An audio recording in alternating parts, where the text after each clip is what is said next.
चालान कटिथिबा गाड़ी मालिकंक पई आश्वस्तिकर खबर। ट्रैफिक नियम उल्लंघन अभियोग रे ई चालान अर्थ पेमेंट करि नथिबा गाड़ी मालिकंकु मिली पारे बड़ निस्तार।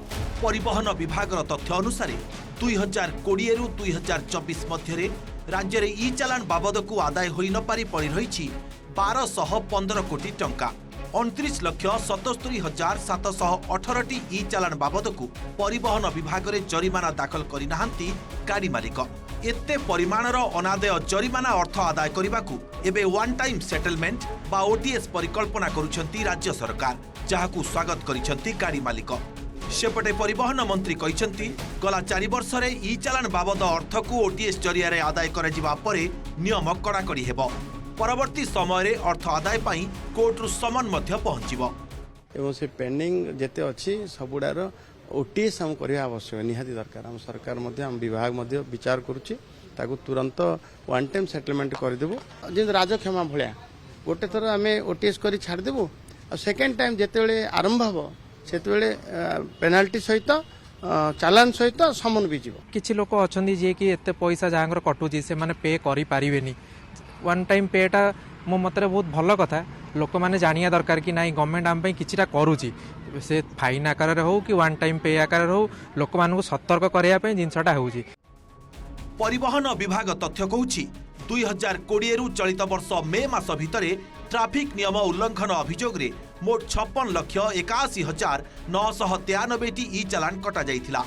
से भितरु एबे भी 29,77,718 टी चालान बाबद को जरिमाना अर्थ आदाय होई पारिनी, जहा विभाग पई मुंडबिंधार कारण पालटिछि।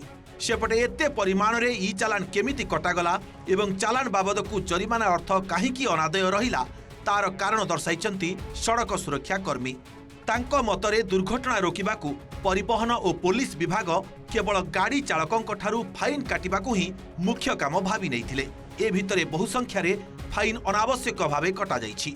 हाईवे रे 100 रे चलिया कथा किंतु 65 रे मोर फाइन हेतला। 65 स्पीड रे से केतेबेले कहिते 60 भी रास्ता देखिकी 60 रे भी चलाओ ए रास्ता रे किंतु 65 किलोमीटर भीतर भी मु फाइन देछि 7,000 टका तापर 2,000 एमती है कि 10,000 टका मु फाइन देछि। ए जो ट्रैफिक कांस्टेबल माने जो भली भाबरे जे जाउची बाटरे फोटो उठाउचनी ताकू जो टार्गेट सब दिया जाउची टार्गेट रो शिकार होउछु के गला आमे साधारण जनता टार्गेट रो शिकार होउछु।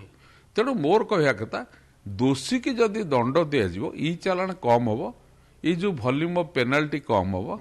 गोटे वेलफेयर स्टेट रे जोरिमाना आदाय को गुरुत्व न दिया जाए लोकों को सुरक्षा को गुरुत्व दिया जाए उचित। वन टाइम सेटलमेंट हिसाब से समुदाय 30 लाख चालान उपरे प्राय 578 कोटी टंकार राजस्व आदाय करबा जोरिमाना आदाय करबा विभाग लक्ष्य रखी।